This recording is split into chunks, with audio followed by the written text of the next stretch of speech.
Otzrot Chaim, Sha'ar ha'akudim, Perek bet. Now we're on the second Perek.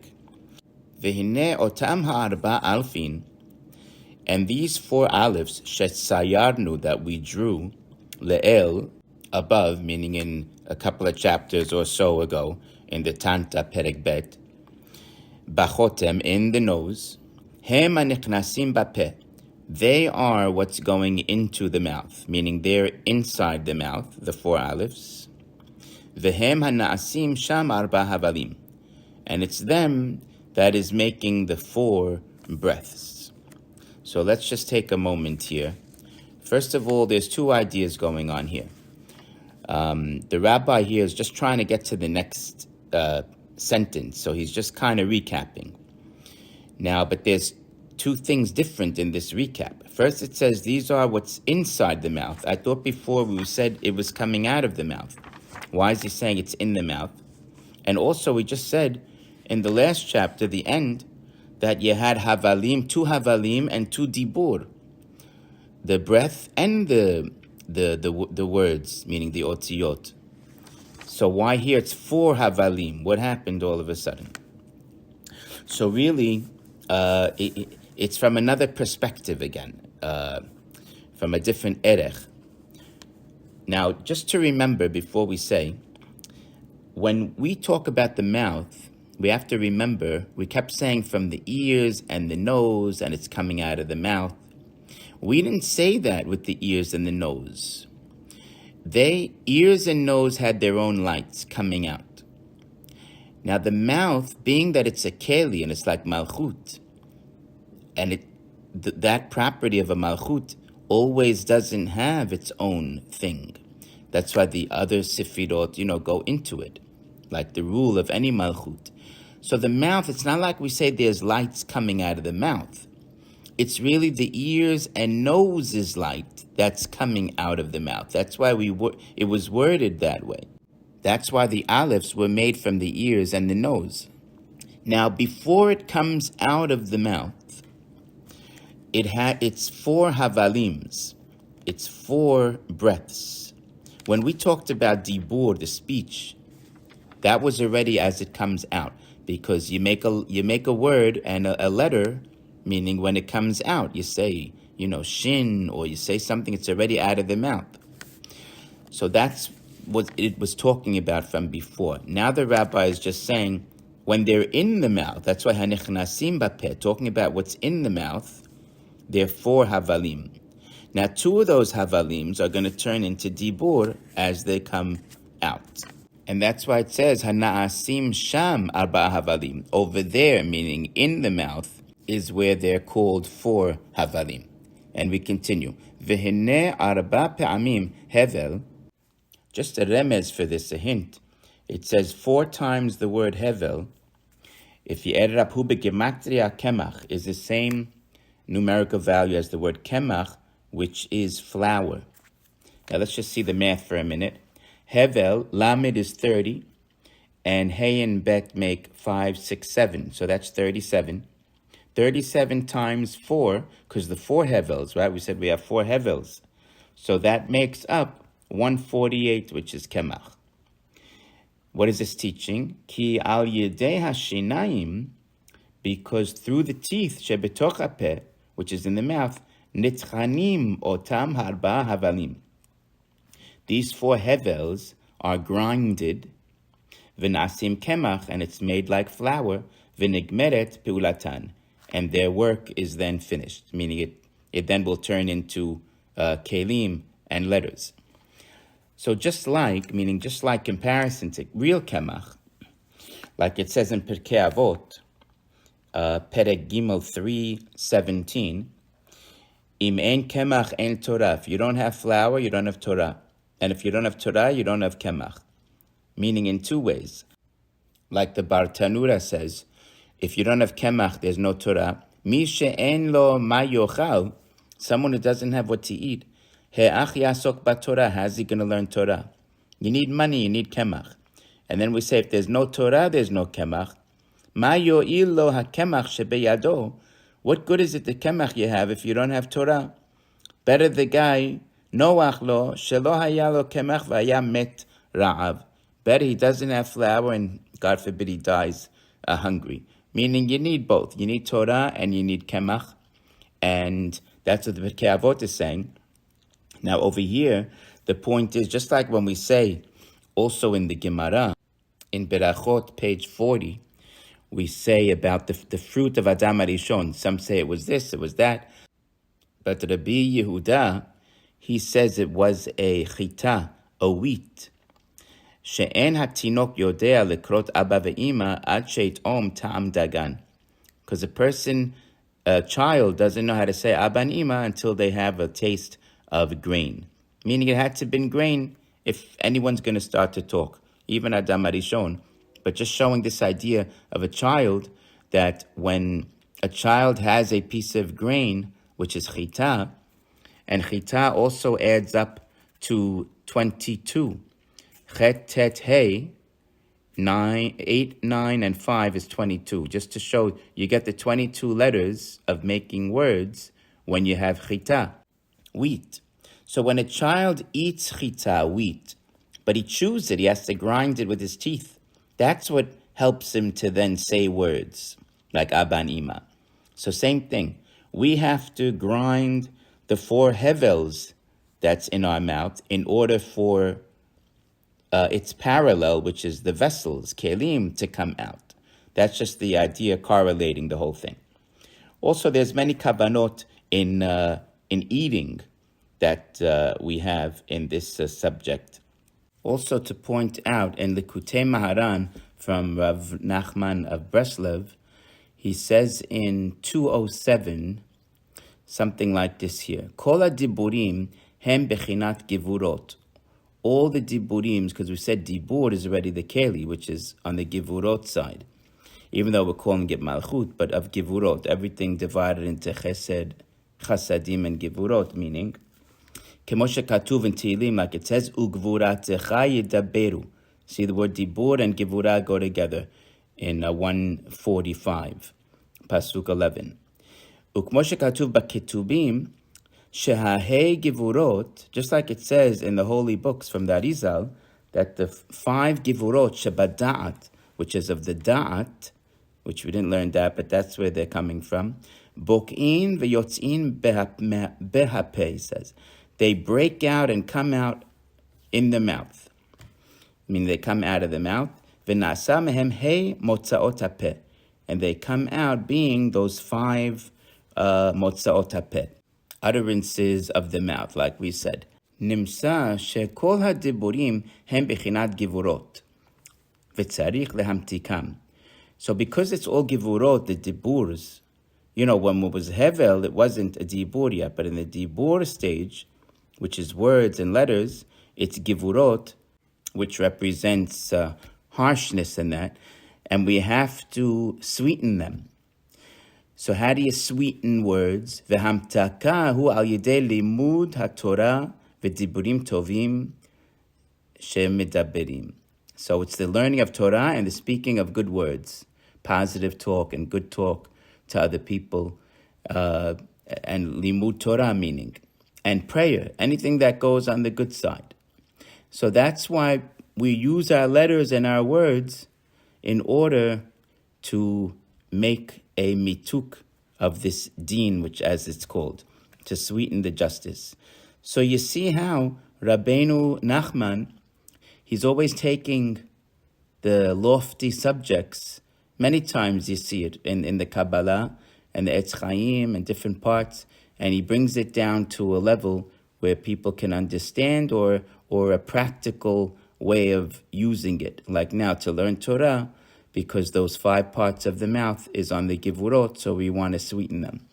And then he goes on to say how when you say negative things, it also causes damage, and especially if you say negative on the tzaddikim and things like that. So keep our words positive, keep our words holy. And this is how many times Rabbeinu Zal, Rabbi Nachman, shows lofty ideas from the Kabbalah and brings it down to the average person to understand it. And we continue. It It should not be hard in your eyes, meaning it shouldn't be difficult for you. Mashe katavnu le'el, what we wrote above. Ki min or ozen semol hanichnas bapeh, that from the left ear, the light of the left ear, going into the mouth, na'aseh mimenu chitzoniot hakli, from that was made the outer part of the vessel. Umin nekev chotem semol, and from the left nostril of the nose, nasu penimiyut hakili, the inside of the vessel was made. So this sounds like it should be a kashya, confusing, but let's see why. Let's first analyze what we just read. First of all, we're talking about the ears and the nose of the left side. So the left side, forget the right side. Now the left side had to do with the vessels, the kelim. So we're dealing with ear and nose, meaning nostril, of the left side. Now the ear is higher. So the higher is making out the chitzoniot part, which we said is higher, the outside. And the nose, which is lower, is from that is coming out the inner part of the vessel. So that sounds right. But it only sounds right because that's how we learned it. But the truth, you might have thought it should be the other way around. Meaning, as we read, Ki afal pi she'or hamakif gadol me'or pinimi. Because even though we know when it comes to the light, that the or makif is greater than the or pinimi, like we're saying, the surrounding is greater than the inner, which is why it sounded like it made sense. But here he's saying, even though we know that rule, im kol zeh, with all that, pinimiyut hakili, hu gadol mechitzoniuto, the inside of a vessel is greater than the outside. Like we see with our sense of sight, meaning we see it in this world. Meaning it's true when we said, when with the lights, that the surrounding is greater than the inner. But when you're talking vessels like a cup, really we see in this world, the inner is greater than the outside. Because where do you hold the tea and the coffee and the inside? That's where you're interested in. Now, even though all the time we said that it matches, since the or has it this way, the outside is greater. So we said the keli is the same way. But maybe we didn't feel so comfortable about it because we always were wondering, but what's inside the cup is more what we're interested in. Whatever's outside the cup is just flowing around it, doesn't do anything, doesn't land even anywhere. You don't hold it. You don't get it. So here the rabbi is now talking this point out, that so now it does not make sense that the ear and the nose, each one's making the other one. Maybe it should be the other way around. Maybe now we should say that the nose makes the outer, because we're saying the outer is lesser. And maybe the inner part of the vessel, again where the liquid is, so to speak, it should be from the ear, because that's the greater part. So he's saying, Masha'en ken bibchinat ha'orot, meaning what we just said, that it's like the opposite when it comes to the vessels. But again, it's not that way when it comes to lights. Meaning when it comes to lights, it's the regular way. Ki ha'or hagadol shelo yuchal hakeli lahagbilo ulkabelo betocho. Because when it comes to the light that is so great, and it's not able, the vessel is not able to capture it or to hold it and to give it a gvul, boundary, betocho, inside of it. So yisha'er bachutz, it stays outside, besod or makif, in the idea or the secret of the outside light, the surrounding light. Meaning that's greater when it comes to light. V'ha'or hamu'at yisha'er bifnim. But the little bit of light stays inside. So that's why it's less great what's inside. This is not talking about a vessel. Just light itself has an inside and an outside of light itself again. So when it comes to light, it follows that rule that we said. Now, Masha'en ken bakelim, which is not so when it comes to the vessels. V'im ken ech, so like we saw. So that's why the rabbi is now saying v'im ken, so if so, ech mebechinat ha'ozen ha'elyona yeh chitzoniyut hakeli. So how can it be from the aspect of the upper ear, meaning the ears higher, that you get the chitzoniyut of the kli, which is now we're realizing is the lesser aspect. So why from the ear high you're getting the lesser? Umin achotem shu yoter tachton, and from the nose, which is further down, yeh pinimiyut hakeli.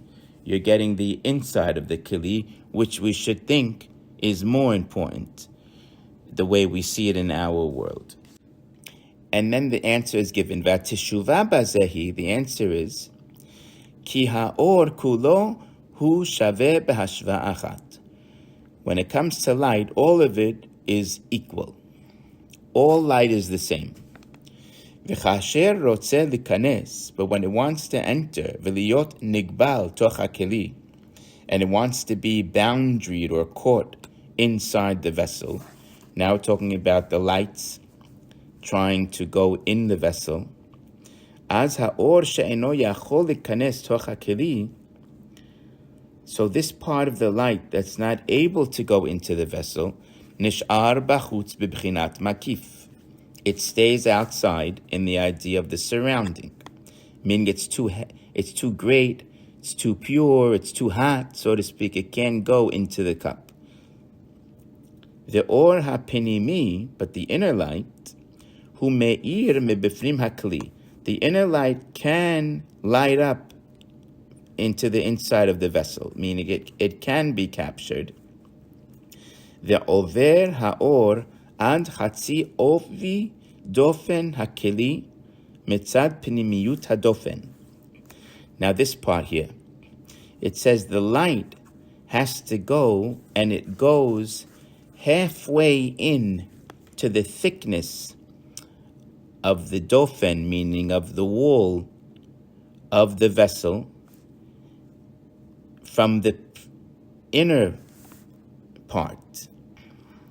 Ve'ha'or makif hu me'ir mebachutz hakeli.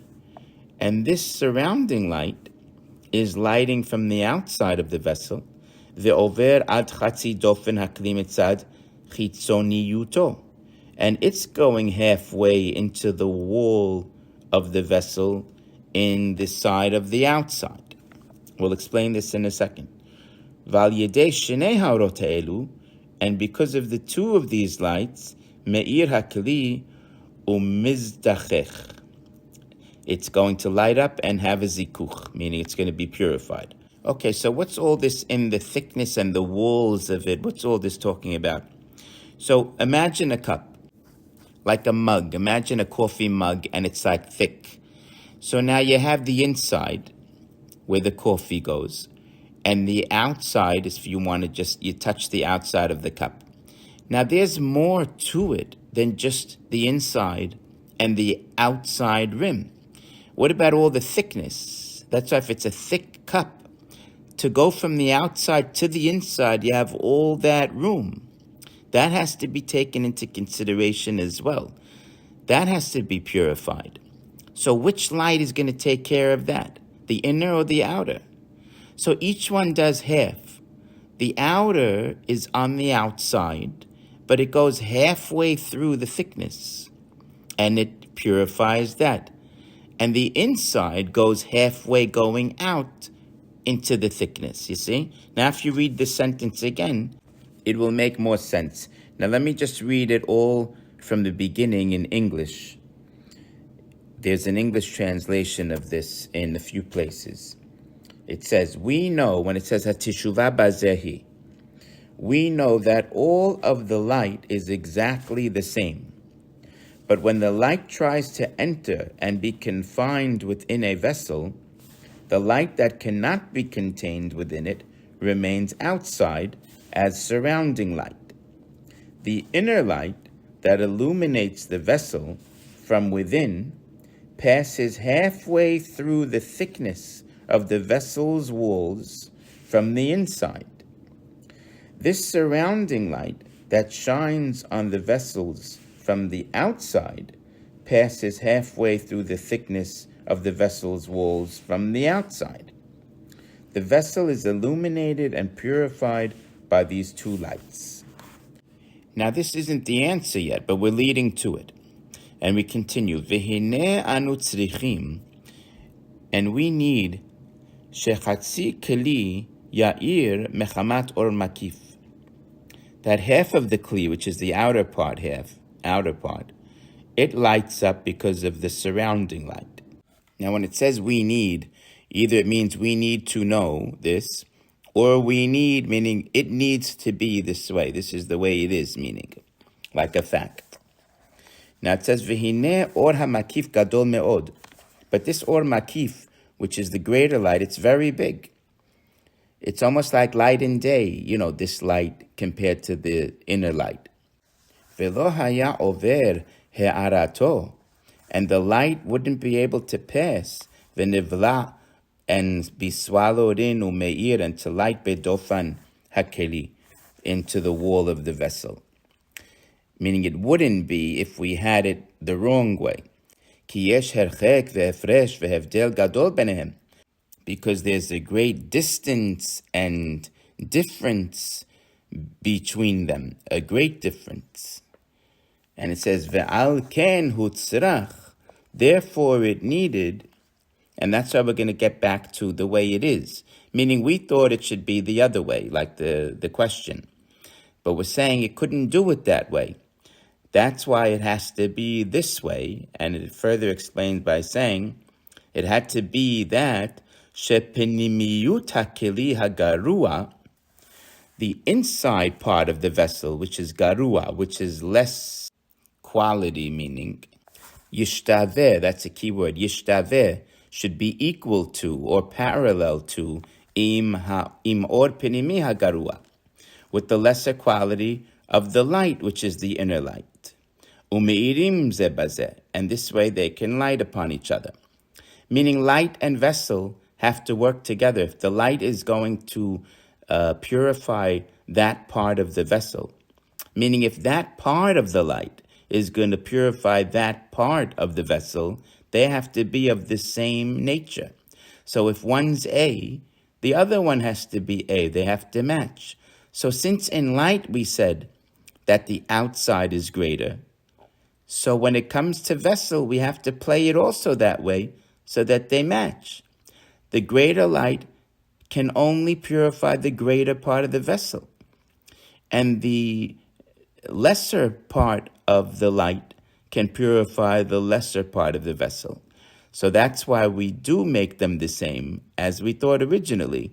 But that's why the rabbi is just saying, don't let it bother you that this is how it is, because this is the way it needs to be. And he just says the other side of the coin. Here we said the garua. Now vechen, and also chitzoniyut hakeli hameuleh, the outside part of the vessel which is greater, ya'ir bo or hamakif hameuleh, the greater light, which is the surrounding light, will shine in it. She'im lo ken, if it wasn't so, haya nish'ar chitzoniyot hakeli beli shum he'ara, the outside of the vessel would remain without any light.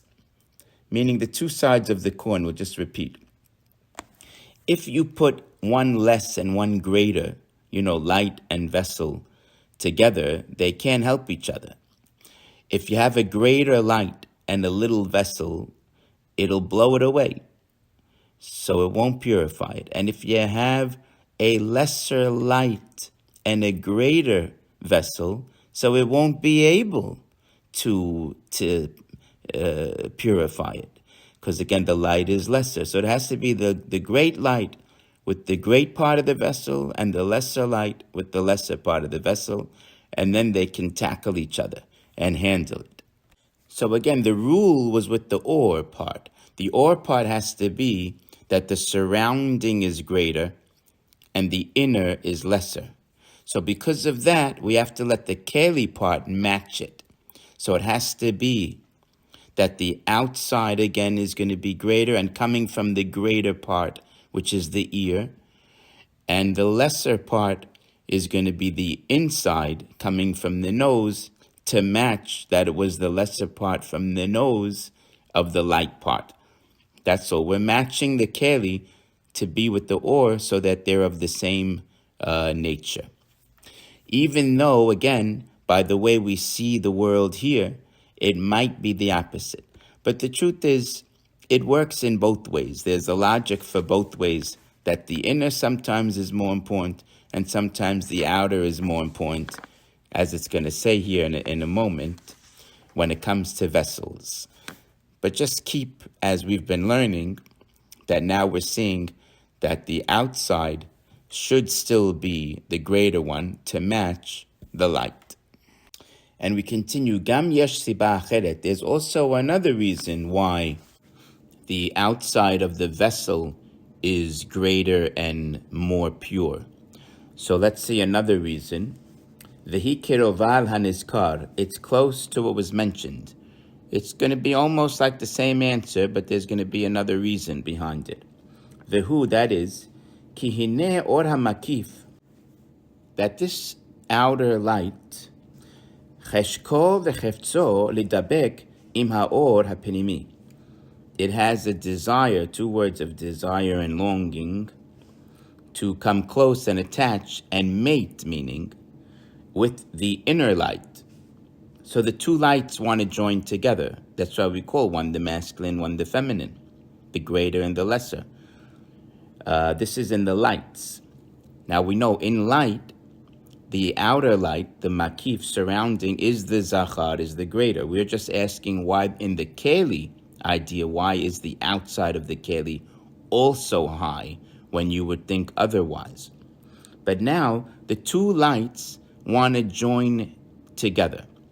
Not thinking about the vessel for a moment. Now, velachen im chetzi hadofen shel hakeli mitzad hachitzon lo haya zach yoter. If the half of the wall of the vessel from the outside, meaning that half, the outside half, if it wasn't zach yoter, if it wasn't more pure, meaning coming from the higher place, which was the ear, and being a greater quality, so if it wasn't that way, meaning lo haya over bo or hamakif, the surrounding light could not penetrate or get inside there. V'haya or hapinimi chaser milekabel or hamakif. And this inner light, which is like the female, would not be able to receive the male light, which is the surrounding light. Why couldn't it penetrate? Because, again, it's too big and too high, the light, than the vessel part. So it's like it'll just like smash the vessel or just bounce off, however you want to look at it. It has to be of the same nature, like we said in the first answer. So in order to be able for the light to go in, otherwise it'll just shatter the whole thing. So the outside of the vessel has to have the higher quality of the ear, just like the or makif. Omnam, now the rabbi just says it the other way. Biyot chatzi achitzon shel hadofen zach, since that outer side is pure, as yesh yecholet bor makif la'avor bo, then the surrounding light is able to pass through it, ad chatzi hapinimi shel hadofen, till the middle part of the inner part of the wall, ve'az me'ir ze bazeh, and then they can light each other up. The two lights can get together and have a zivug. Now, why was this answer different from the other one? So while it's the same idea that you have to have two things that are like each other if they're going to penetrate, but the first answer was for the vessel's purposes, in order that the vessel can receive the light and be purified. This answer was so that the two lights can benefit, that they can have a zivug with each other and the vessel doesn't get in the way of them. So one answer was just saying for for helping the keli, and one for helping the lights. But it's all with the same answer, that the surrounding light can't penetrate if it doesn't have the same theme of it, or build up, so to speak, as the wall of the vessel. So they both have to be from the higher quality. ואף על פי שחצי הפנימי של הדופן לא יהיה זך. And now just another point. Even though the inner part, the inner half of the wall is not zach, is not pure, it's more coarse.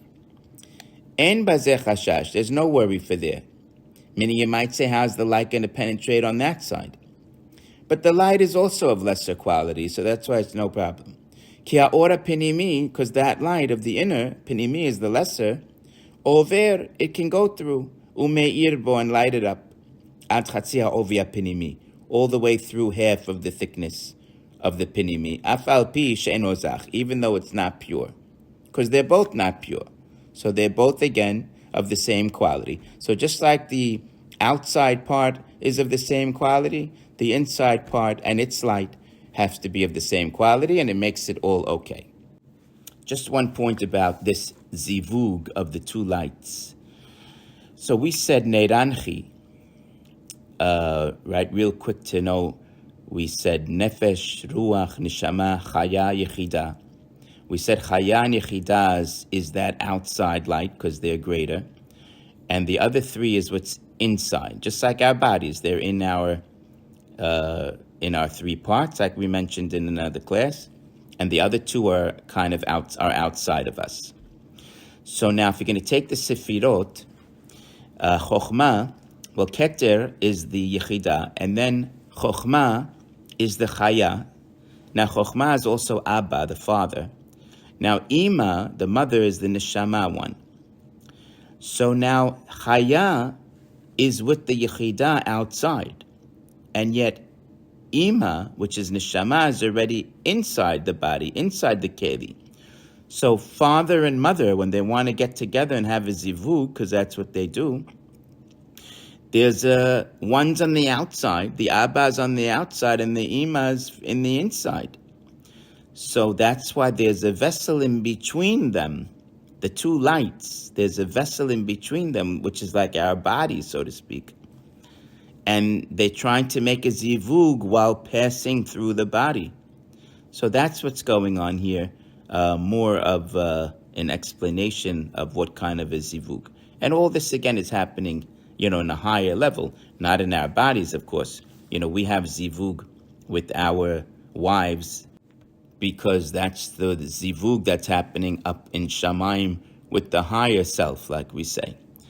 And when we want to have a zivug with Hashem, also our bodies are in the way. That's why we have to purify the vessel, which is our bodies, which is called zikuch, to make ourselves zach, pure, with the mitzvot.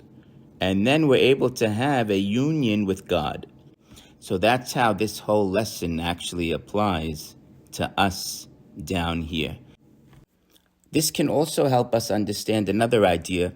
When we said before that we're going to now say that the right side is more dominating over the left side, when we started to play with the ear and the nostril, instead of saying, let's make the two lights be the two ears and let the lower vessels be the two nostrils, we didn't do that.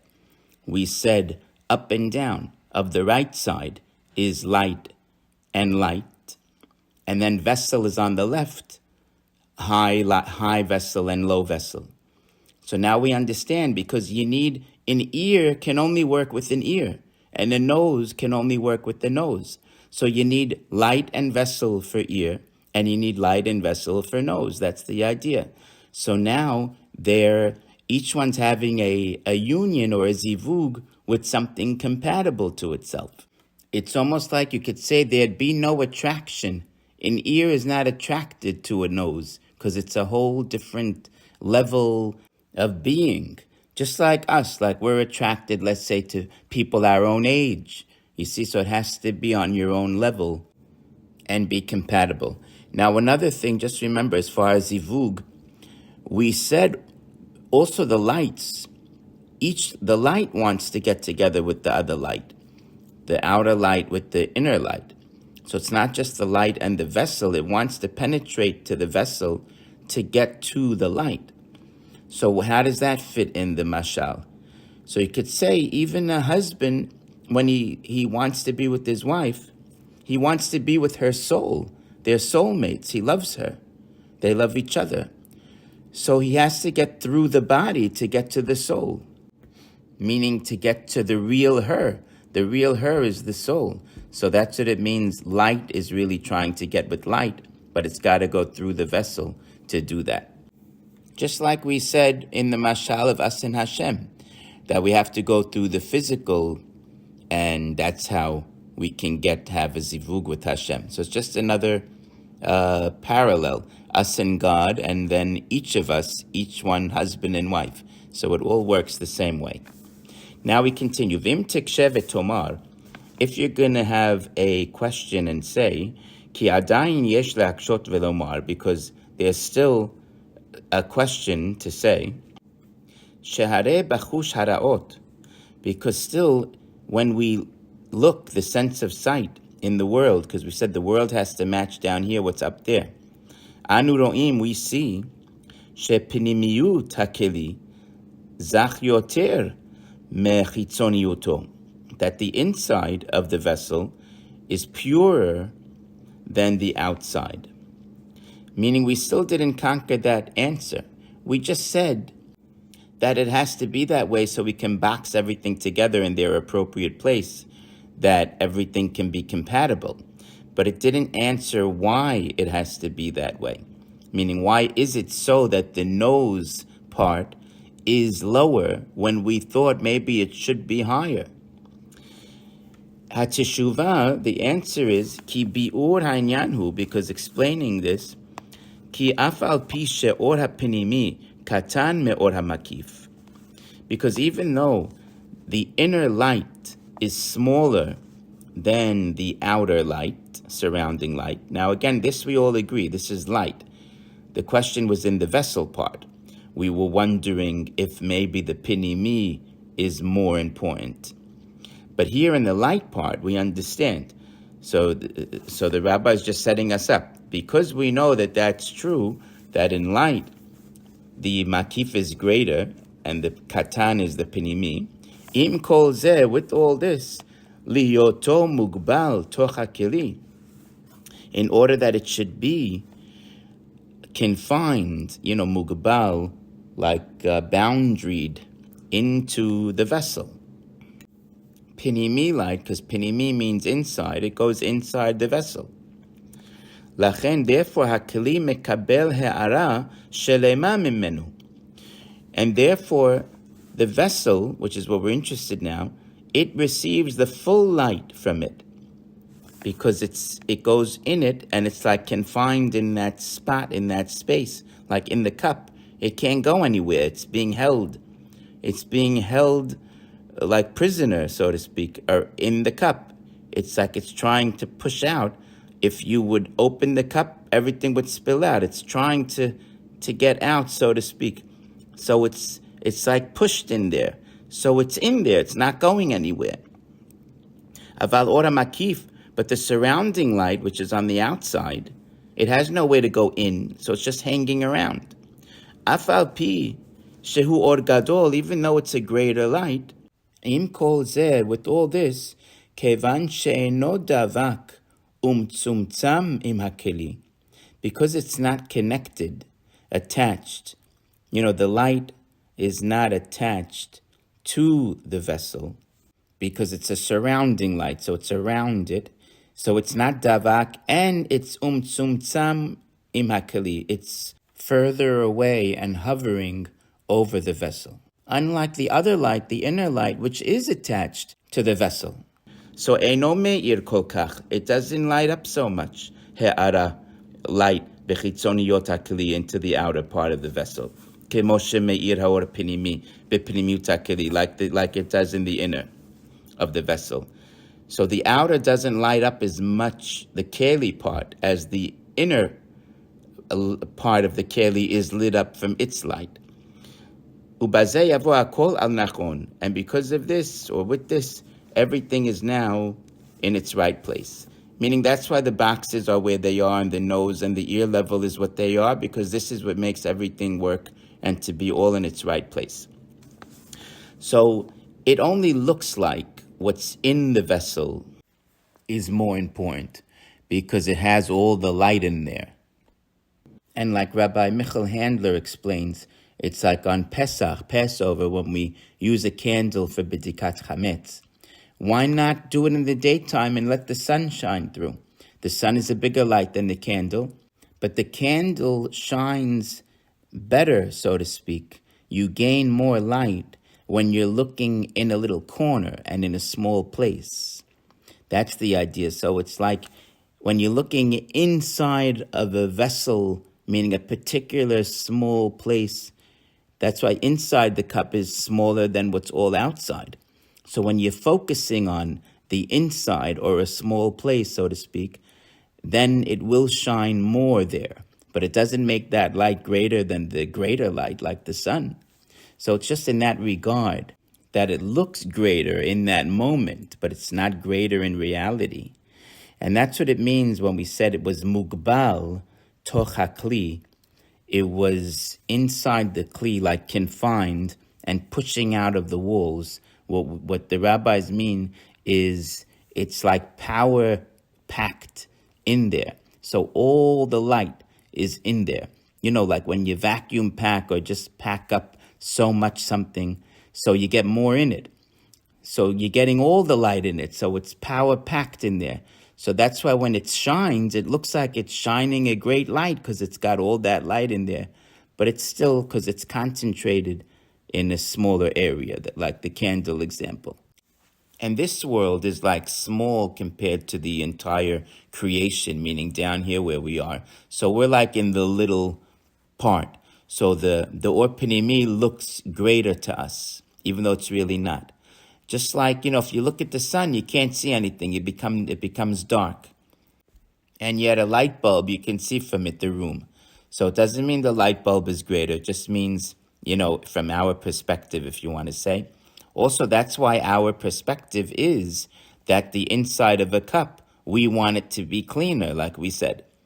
So even though it's not true, the inside of the cup of coffee or tea is not as great as the outside, but because in our world it looks that way, because the light bulb shines more for us, so to speak, than looking right at the sun. So that's why we think the inside of the cup is more important. So it all works out there. At the end, it wasn't a contradiction. The rabbi was just telling us why it looks the way it does. And now we continue. Vehine. Now, this is a new piece, even though it's just another paragraph here in the Otzrot Chaim, but in the Etz Chaim, it's actually a new chapter. It's coming from chapter 3. So it's somewhat of a new idea. So we kind of made a period on what we said now before, and this is going to be now starting a new topic. Vehine kvar bi'arnu, we already explained, just a little review here, Shelosha bichinot ha'ta'amim, 3 aspects of the ta'amim. Ve'omnam, gam bechinat nikudot tagin otiyot kelulim bahem. And the aspect of the other 3 of the Tanta, we don't have to name them, they're here, are included in them. Ella she'enam mitgalim kan, only they're not revealed here. Ad lemata beorot ha'inayim, until later down when we get to the light of the eyes. Kemo shenebaer bimkomo bezat hakel baruch hu, like we will explain in its place, God willing. Now, of course, it's jumping the gun because it's saying what we're going to learn, so we're not going to concentrate much on what he just said about the eyes. We'll just explain something. But let's just review here first. It said the 3 aspects of the ta'amim. So we had 1, 2, 3. There were 3 types of ta'amim, which was the bottom 3 of the asmab. So it was the sag ma ben, were those 3 ta'amim, which was the ears, the nose, and the mouth. Now, So he's saying here we did ta'amim, but what about nikudot, tagin, and otiyot? Where's those? So those are coming next, meaning further down in the whole body. But it's still kilulim behem. It's still included in the higher. Just like things what are higher includes what's in the low, includes the lower, even though it's still lower. Like we said, the head part, let's just review something. The top head of Adam Kadmon was sealed off. We don't know that part, which is the Av. By the way, we didn't say that's why we wear a yarmulke. We cover it to show we're modeling creation. So we don't know what's on top of our head. So we cover it to show and remember that. Also to have, fear of heaven, like there's someone on top of you. You have that idea. But even just to be a model of creation. You look like creation, so you covered the top of your head. Then you have the sag part. Sag starts from the ears and go down. Now the head part of the sag was the av of the sag, and then you had the three parts, the ears, nose, mouth. So it became the sag ma ben of the av of that sag. You see? So we did all that. But now we did sag. What about now the next ma and ben? Not of the sag, but the real ma and ben. So that's going to be further down. That's what we mean. So the other things, because we did ta'amim, now we have to see the others. And the eyes is going to be already where this is coming from. Now the eyes are higher than the ears, so why is it coming later, as though it's further down? Because we said there's two types of lights of the eyes. It's the higher av, like when we said ears, nose, mouth. It's really eyes, ears, nose, mouth, which is the av, which is also kind of sealed off. That's not the eyes we're talking about. That's coming later. The later, which is coming from after the sag, and you're getting to the ma and the ben, and as you're going further down on the body, that light is lower, but it's going to backtrack up, out through the eyes and come out. So that's the eyes here that we're talking about. It's really from the lower aspects, but it's coming out the eyes. So there's really eye part A, eye part B. But like he said, we're going to explain this in its place. So let's not get lost here. The rabbi is just dropping it here to say, this is our agenda, what we're going to do. Now, just to remember, we said so far that, we were making letters coming from the mouth. Before, the ears, they didn't meet, and the nose, nostrils, they didn't meet. That's why there's space. And in the mouth, that's where the light of the ears and the nose through the mouth, out the mouth, then starts to make letters and that. So it's still the light of the ears and the nose as it's coming out of the mouth. Also, another thing, when you look in the Sidurim, the Rashash or the others that have, again, less information, so you'll notice when we wake up in the morning and you have, the whole chart there that looks like a person, the face and then the body and all the nikudot.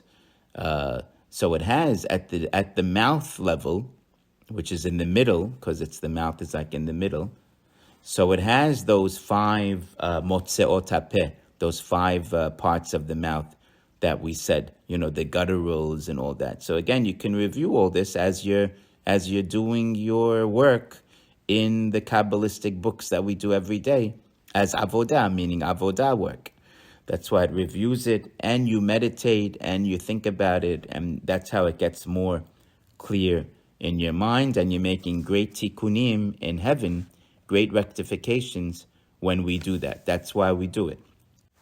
Just to remember, one of the main reasons this book of Etz Chaim and Otzrot Chaim was revealed to us is so that we can use it in our daily prayers and activities. So it's meant to be used. It's meant to do, not just to learn and to know.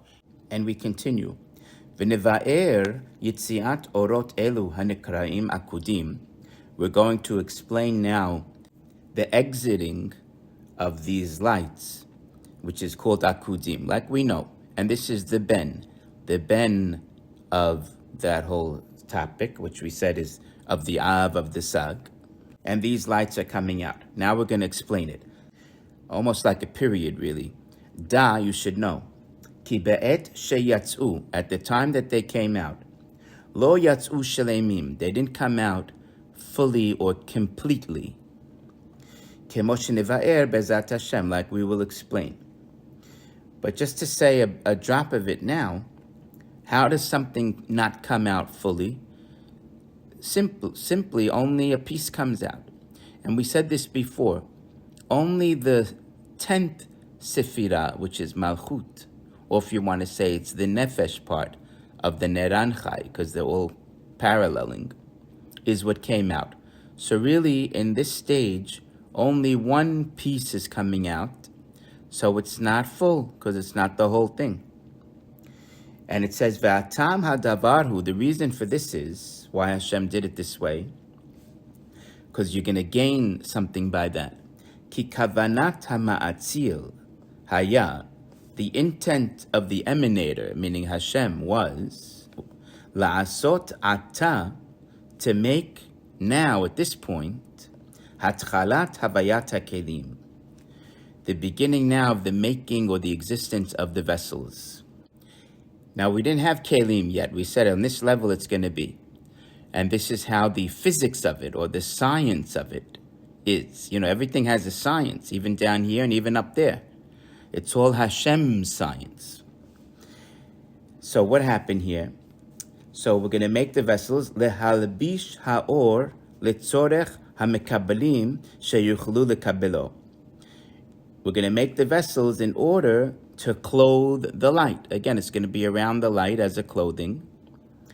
For the purpose of litzorech, those who are accepting it, that they should be able to accept it and to receive it. Now, always we said, any vessel is always there so you can receive the light. A simple example would be a teacup. You can't have tea unless you put it into a cup. That's a simple vessel idea. But it gets more complicated than that. Like, for instance, electricity. Hashem made electricity. Now, how are you going to take it? How are you going to harness it? So again, you need a vessel like a radio or a computer, something that will then harness it and you can use something. So that's what it means, really, lights and vessels. Hashem has the creation filled with things, but always when we make a vessel in order to capture it.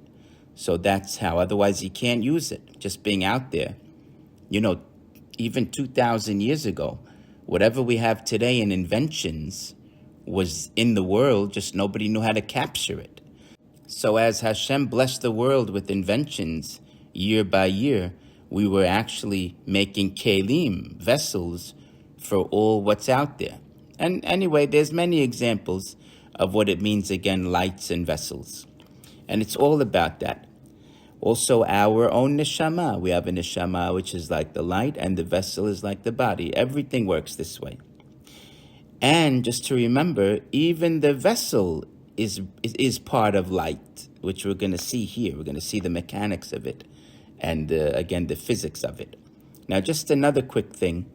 Why all of a sudden we're saying that we're going to make the vessels here? We already started the Sha'ar Akudim from before. I thought we made the vessels. We said already, it came out of the mouth in 4 quadrants. You had the breath on the right and the speech, dibur, on the left. So I thought it all already happened. We made them already.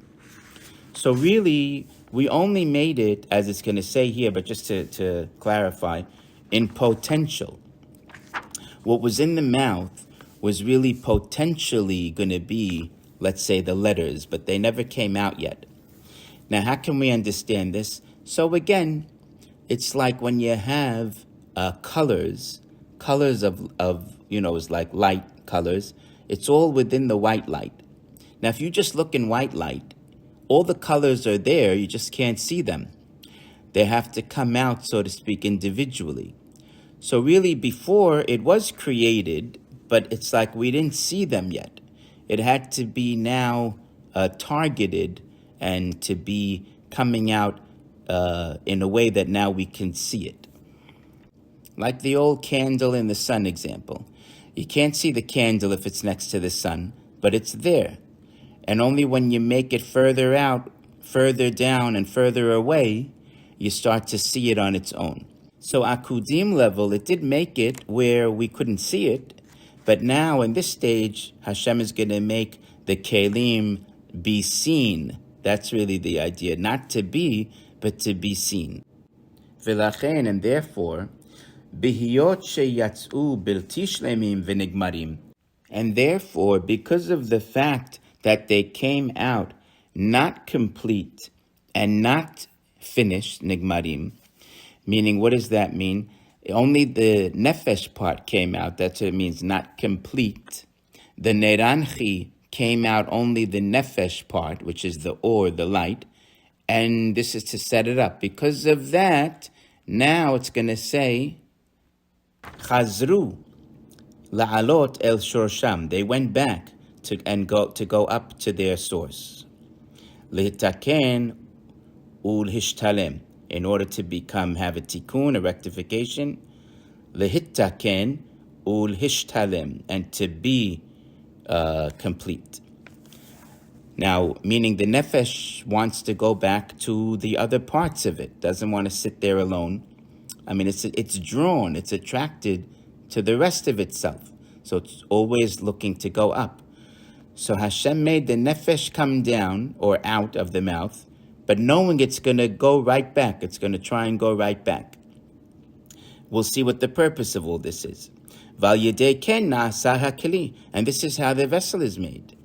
Uchmoshe neba'er, like we're going to explain. Meaning right now we're going to explain. The matter is, ki bevadai hu shebechinat hakeli haya bechoach. This is like we said. Certainly, the aspect of the vessel was only in potential, before, meaning. Afilu ki lo haya befoal betoch haor. Even though it wasn't actualized yet, betoch haor, meaning it is within the light. Meaning the vessel is within the light. We'll see what that means. So by being bekoach and not befoal, as it's in the light, and it says, Ki haya bebchinat haor hayoter gas ve'av, because the aspect of the light has something which is called more gross. Gas and av is like thick. There's a part that's yoter, more thick. Rak shehaya mechubar bo be'etzem hetev, but they're so attached very good to itself. Meaning, like we said, light and vessel is really the same thing. It's the light. The light has two parts to it. There's the gross part of the light, and then the light part, meaning the pure part of the light, also like light and heavy, if you want to say. And then when they separate, one piece is going to be a keli, one piece is going to remain being or. So that's what it means. In the beginning, it was all or, betocha or. Even the keli part was in part of the light. And there's a part of the light which is gas and av, but they're all connected in strong way. V'lachen lo nigla bechinato. So its aspect of vessel was not revealed yet or came out. Ki ka'asher yatsa ha'or derech hapeh v'lachutz. But when the light came out through the mouth out, yatsa ha'kol me'orav biyachad. Everything again was mixed together. So again, it didn't separate yet, just showing that the light that has light and vessel in that all comes out together. And now we're going to see when it came out, that nefesh, meaning we said just a piece. So a piece of it came out, but it has light and vessel in that piece. Now how are you going to separate them now and make a vessel out of one piece of it? So that's how this continues. V'ka'asher chazar ha'or la'alot limkoro lishtalem kenizkar. So now when this light wants to go back to the other parts of itself, to make itself complete again, like we said, just above. So now look what's going to happen. Az vadai sha'al yedei yitziat ha'or mechutz lapeh. Certainly, as it's going now out of the mouth, Hine ota bechinat hakeli, this aspect which is going to be the vessel, shehu ha'or hayoter av, which is the light, which is the thicker part of that light, that is more thicker. Kene ata aviyut yoter. Right now it's going to buy or become, gain an aspect of being even more heavier. ועל ידי כן אינו יכול לחזור גם הוא למקורו כבראשונה. And now, because it got a little heavier, it's not able to go back to its source like before. So it means when the nefesh wants to go jumping back home, a piece of it got, there is a thick part to it. Again, we don't know how to imagine it. Light seems like it's only one thing, but there's a thick part and a lighter part again. So this thicker part got even thicker as it came out. And as it wants to go back home, the thick part is not able to go back home. So only half of it goes back up, and the other half stays down here, and hence God has separated now the or into or and keli.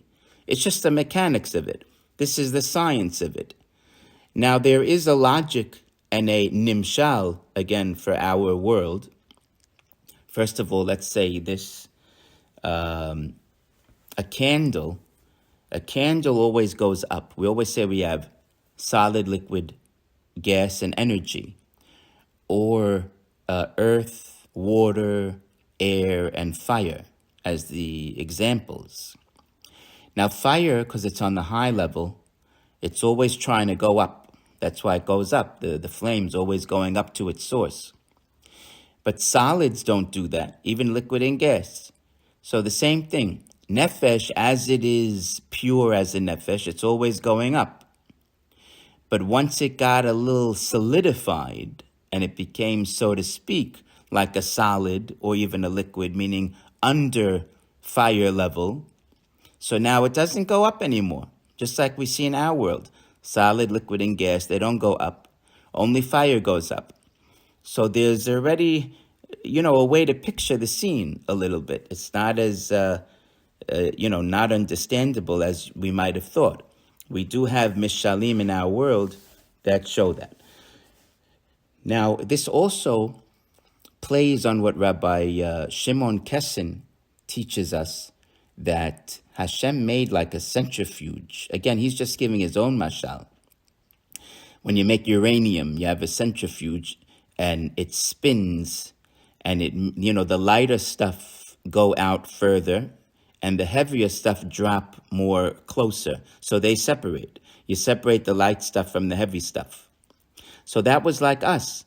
We're one thing, not even called the soul. We'll just say the self.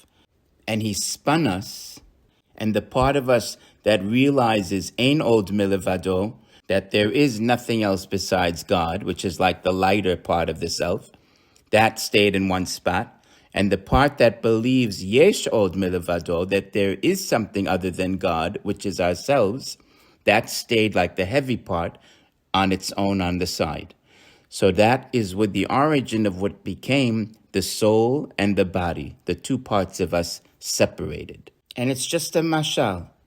So look how you have a way of separating one thing. That's the idea. That's what we're trying to show, that even kelim, or our bodies, or anything physical, is really spiritual at the end. It just became more gross and more thick. So it's all the same material. So you look at your arm and you should be amazed. This is what light, what ore looks like at this level. That's what you say to yourself. Wow, look how ore looks at my level. But it's ore nonetheless. Physical is still something to be very in awe about. And then when you look at another human being, you look at him also. That's why, how can people fight? How can people be against each other? You're looking at a piece of ore, which is coming right out of Hashem. You should only want good for the person and have shalom with them. Look how this perspective just brings on naturally to want to have shalom, peace with people. if this information ever got out, which is supposed to be, of course, when Mashiach comes, most of it is going to come out. I mean, more of what we don't have is going to come out, and finally teach everybody who we really are. And there'll be a mutual respect for one another. We're all light from Hashem. Now, v'nipashet ha'or hazach mimenu. So now this light, which is more pure, is going to separate from it, because we said the other thicker piece can't go up, so the lighter piece will separate from it and go up, ve'ala, and go up, el mikorok and his kar, to its source. So now we separated the two pieces of light. Ve'az nitosaf be'or ha'av hanizkar ivu yoter al ivuyav. And because it lost its light partner, it became even thicker. It just keeps getting thicker and thicker as the stages move on. Ve'az nigmar v'nsha'er b'chinat keli. And now it can become a vessel. So look how it needed all these little steps. V'im tomar, and if you will say, im ken, if so, ka'asher yachzor ha'or hazach lered ulhitpashet ba'keli kebarishona. When the pure light, meaning that part, will come down, because it went back up, now it's going to come back down, and go spread out, litpashet bekli, into the kli like before. So first of all, why is the light coming down? Light and keli always go together. You know, the keli, the vessel, is a vessel to hold the light. They always have to be a match.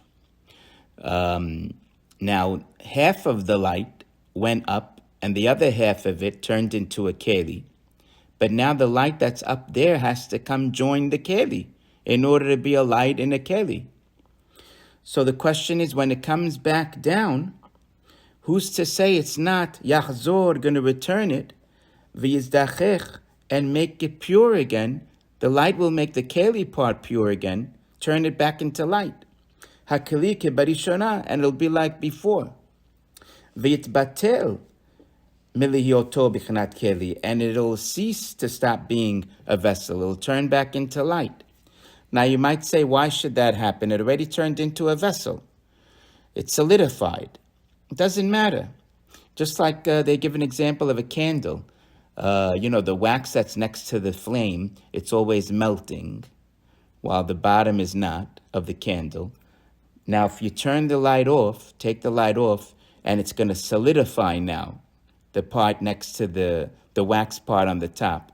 It solidifies, but once you light the candle up again, it'll re-wax it, re-melt it. So it's true. Even though it turned into a keli, if you put a big bright light on it, it's going to disintegrate or melt or whatever the word is when it says mibatel. It'll become nullified. Hatshuba bazehi, the answer is, the rabbi says, Bama shehodaticha b'makom acher, what I told you in another place, which is coming up in a couple of chapters or so. But he's just going to say it quickly here. Ki lo chazru kol eser sefirot shenit'alu bimkoram. All of those 10 sefirot that came down and then went back up, even though we said it was only one, it was really like all 10 within the one, you could say, because we said that before. But basically, lachazor v'lered kulam, they're not all going to come back down. Ki lo chazru, they don't come back down, all of them, those that went up to their source, you see, bimkoram, to go back, and lered, to come back down. Omnam, but hatesha levadam yardu, only the 9 come back down. They went up to make the kelim of the 10, each one, all within the malchut. Again, you could say, we're going to see about this more in the next paragraph, that it was all the nefesh, but it was still like everything within it as one. Now it says, Ve'elyona shehi keter, but the keter one, which is number 1, the top, nish'ara tamid sham im ha'ma'atzil, it always stayed up there with the emanator, meaning in its world that it was in, which is close to the emanator, wherever it is. And it's there as a like a middleman between up and below. So it can be there that the light from above, through it'll go back down, which will be explained later. But Keter didn't come back down, meaning the light of Keter didn't come back down. ובזה נמצא כי אור החוכמה הוא שחזר להתלבש בכלי הכתר. So there's 10 kelim. Keter has the keli. And now the chokhmah light came back down to go into the keter keli. Now it can hold that. Keter keli can't hold the keter light because it'll blow it away. And a keter light cannot go into a chokhmah keli because it's too small. Keter light is already so big, even for its own keli. Certainly for a lower keli.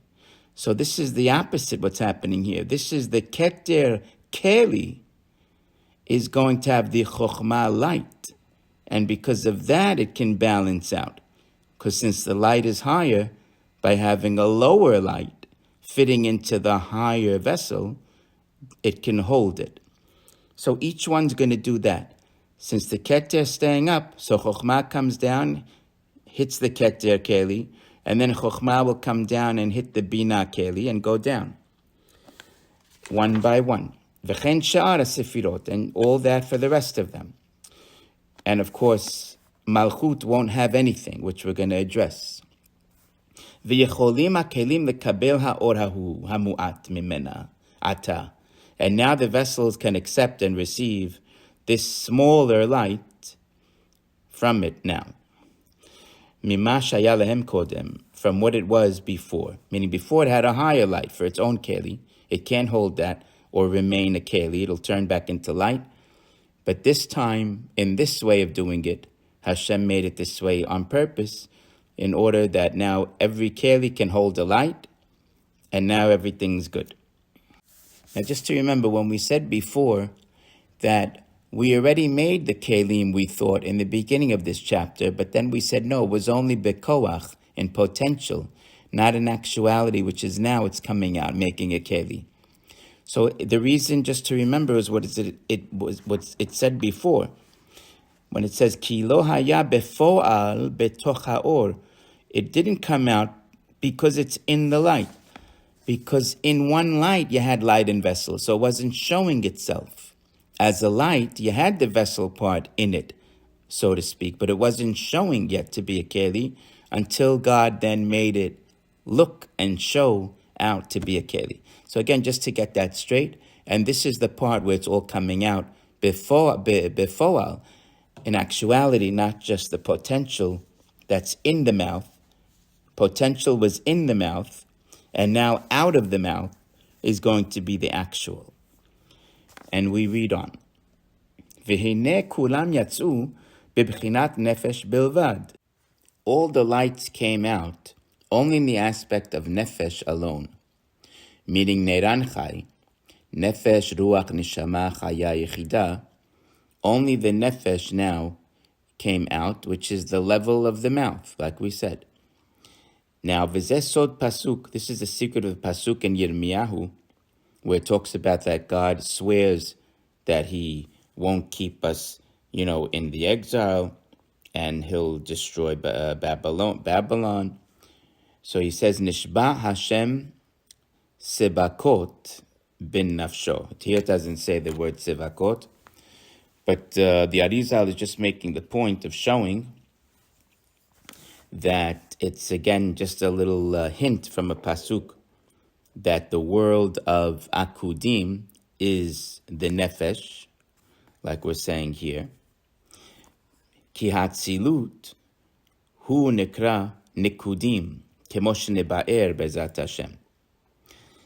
The world of Atzilut, which is called the world of Nikudim, which we're going to get to.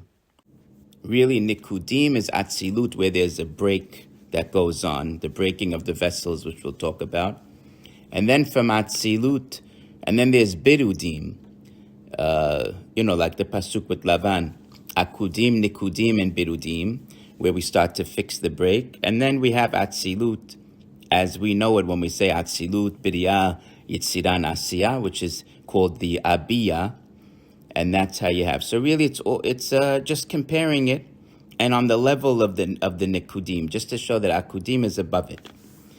And it says, V'hu nekra Shem Havaya. This is the name of the Yud Ke Vav Ke, meaning it's all Hashem. But just like we say, the Adam Kadmon level, until Atzilut, is represented by the top part of the Yud, the Kotz Shel Yud. So it's like we don't want to make it the Yud, because the Yud is already Atzilut, and the Hey Biriya, and going down.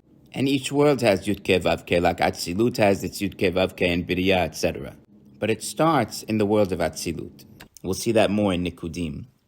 So it says Hashem is swearing bin nafsho, by his soul, meaning by himself. He's swearing to himself. Who else is he going to swear to?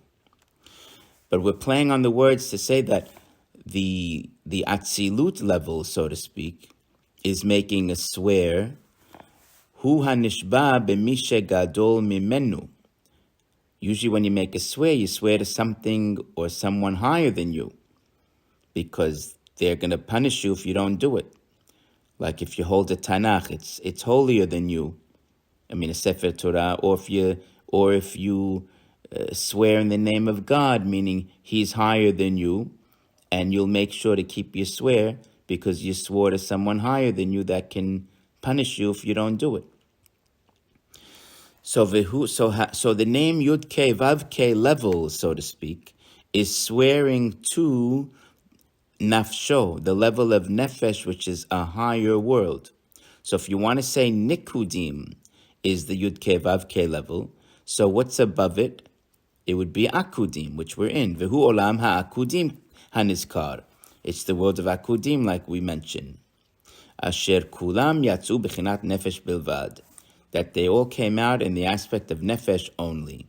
So it's a great word to say Nafsho is the level of Akudim, and it's higher than Nikudim, and that's the level we're on.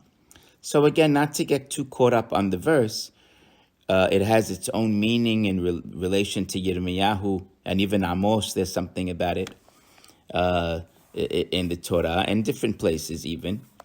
But here it's just to show a little hint that the world of Akudim is a higher level than the Nikudim, and it's shown by the word Nefesh. Okay, very good. The Arizal loves to show these Kabbalistic ideas wherever you could find a pasuk for it, because also the Pesukim are supposed to relay what the whole building blocks are. So when you find a nice pasuk that can show a concept, so he likes to find them. Now it says, Umizeh ta'amik v'tir'eh. And here you could see the depth, amok, and see kama ameku machshebotav yitbarach, how deep Hashem's thoughts are. Why do you see that? Because afilu olam ha'elyon shel akudim, even this high level of akudim, eino rak bechinat nefesh levad. It's only the lower level of nefesh, which means there's more on top. Nefesh is the lowest level. So if you're saying this akudim is so big and it's only nefesh, so you can imagine what's all before it even, which we know is the nose and the ear, like we said, is the other levels. But this is the level of nefesh and it's akudim. And it's all coming out, the nefesh only. Now, v'ineh kol ha'eser sefirot yatzu. All these 10 sefirot came out, aval lo yatzu yachad kulam, but they didn't all come out together. Rak betchila yatzat hamalchut. In the beginning, the malchut comes out, which is the lower one, and then it goes backwards. Then yesod, and then hod, and going like that. Hefech me'olam ha-nikudim, which is the opposite from the nikudim world, which is coming next. Kemo shenebe'er b'mkomo b'ezat Hashem, that we will explain in its place, God willing. Over there, it went in order from the top. Keter, and then chokhmah, so it went from top to bottom. Here it's going bottom to top, coming out. Now let's start with this malchut. Umalchut zo, he yatzat b'bchinat nefesh levad.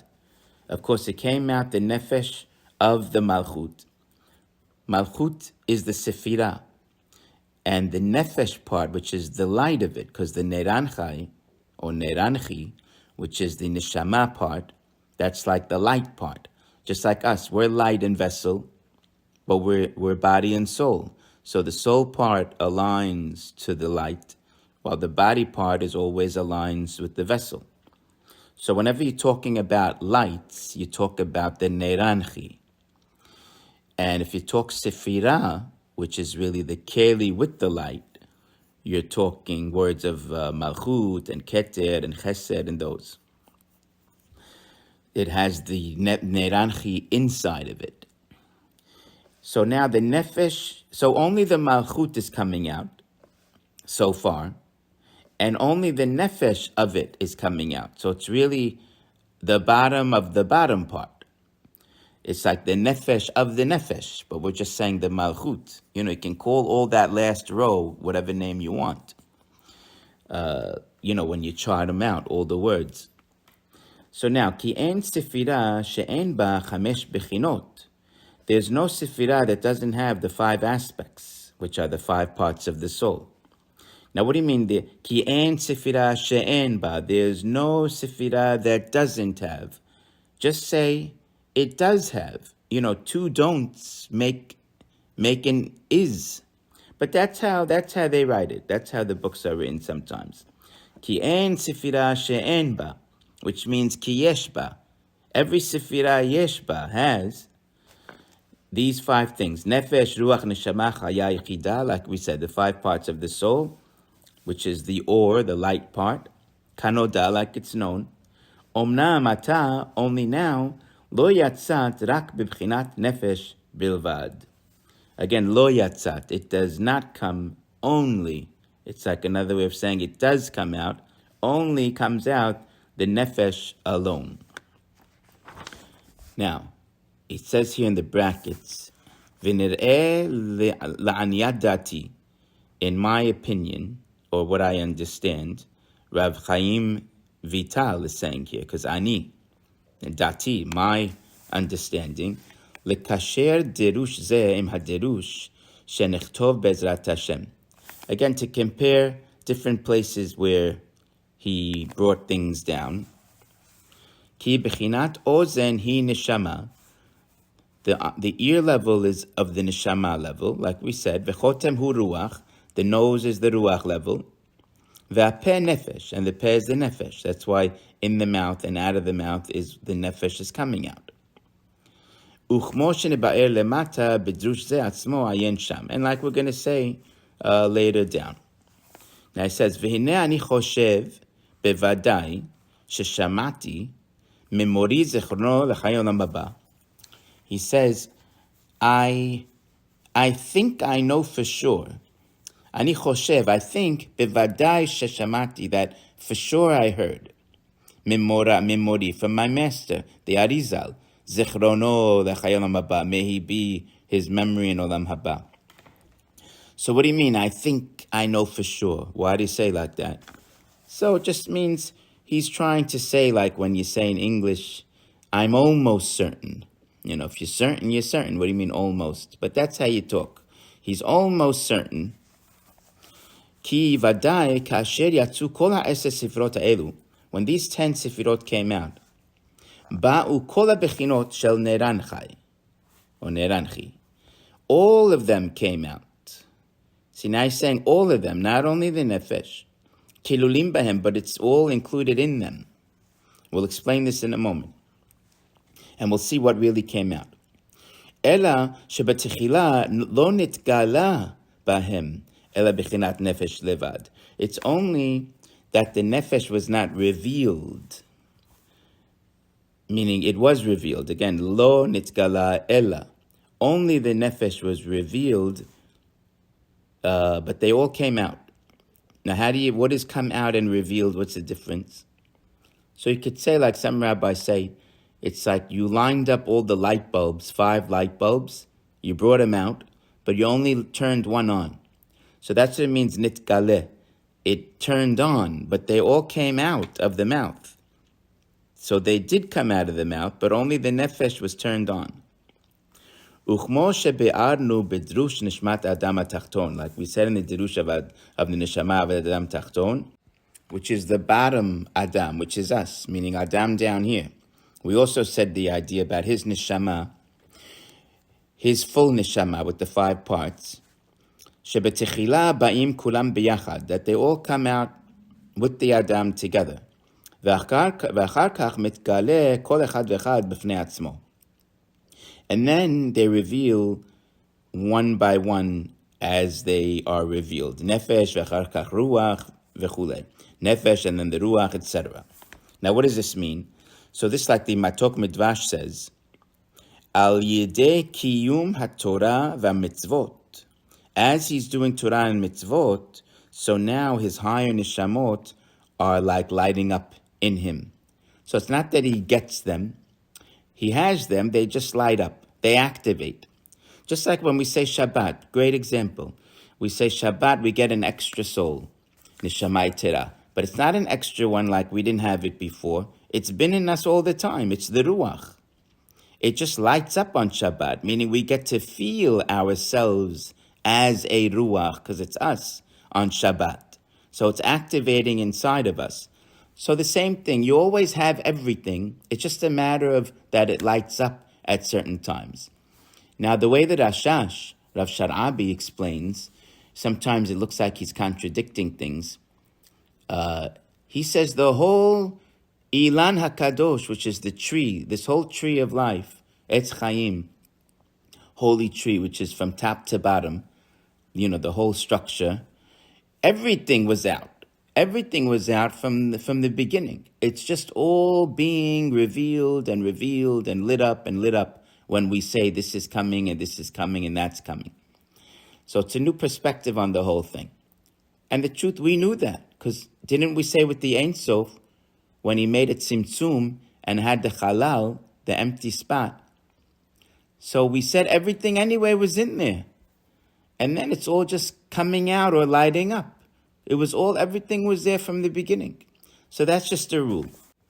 Now the question is, if everything really came out, it was just a light up issue, so why did the lights run back up to go get its brothers, to go back to itself? If they were there with them, they didn't have to run back up, so half of it turned into a vessel. So you simply have to say, they just went up to light it up. They didn't go up to get it. They just went back up to get the force, so to speak, the koach, that is used to light them up, even though they were all out. So what was missing, that the nefesh had to run back home, was that the others were not lit up. The other ranchi, like the ne ranchi, you have the nun is there, nefesh. The rest of the ranchi was not lit up. So the nefesh had to go up there and get the koach that's needed so that they can light up. And then they can all be together lit up down here. Now we said the malchut and its nefesh. Now it's not only the malchut. Then the yesod is going to come out with its nefesh. It's all the nefesh, all the nefashot of the sefirot are coming out. When it says only the nefesh, it means all the nefesh.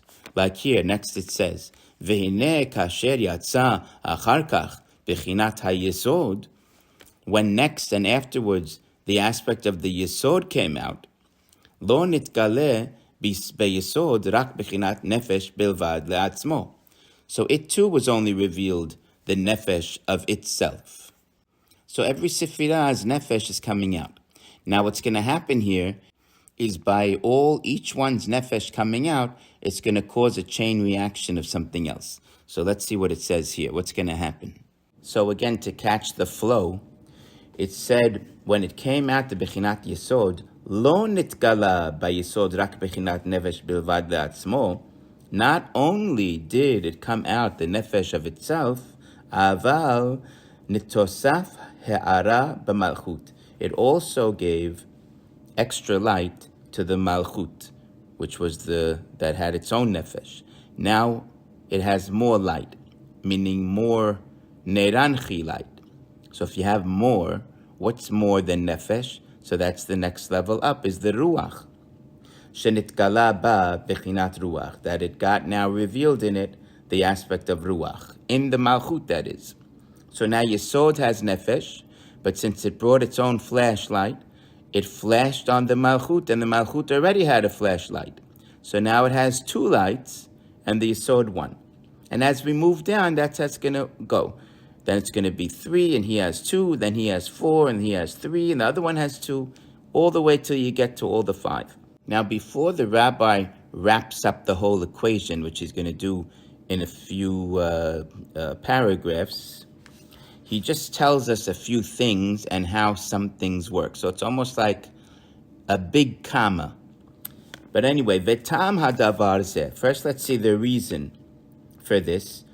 Meaning, how can it be? How can the Ruach give to Malchut? How can the Yesod slot give something to the Malchut, which is the Ruach?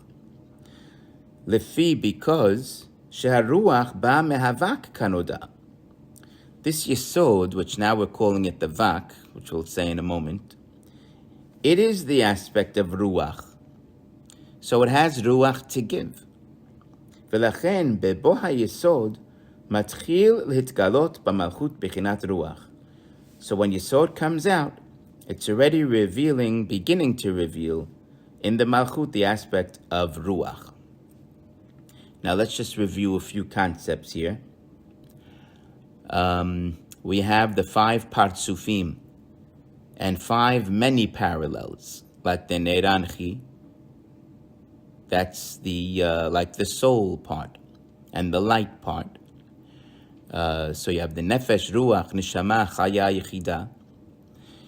Now in Sefirot names, you're going to call it from the bottom malchut, and instead of saying yesod and work your way to chesed, we call that the vak. The vav, 6 k, vak, kitzavot, the 6 ends, because it's basically like on the ends. Anyway, that's how they call it. Then on top of chesed, you have bina, and then chokhmah, and then keter. So those are the 5 slots, so to speak. So the vak work as a team of the 6 sefirot over there. Now, if you want to call them in names of partsufim, so the bottom one would be called the nukva, the nekeva, and then you'd call the ze'er anpin, would be the vak, those 6, ze'er anpin.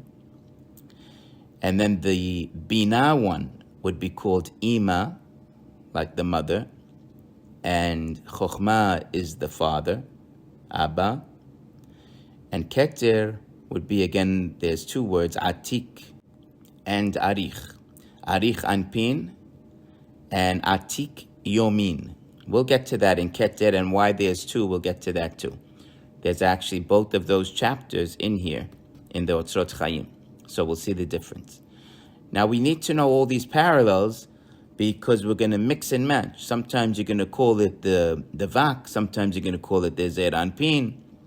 So we have to know our vocabulary and terminology. Even we'll see in this book, the rabbi is going to exchange words all over the place.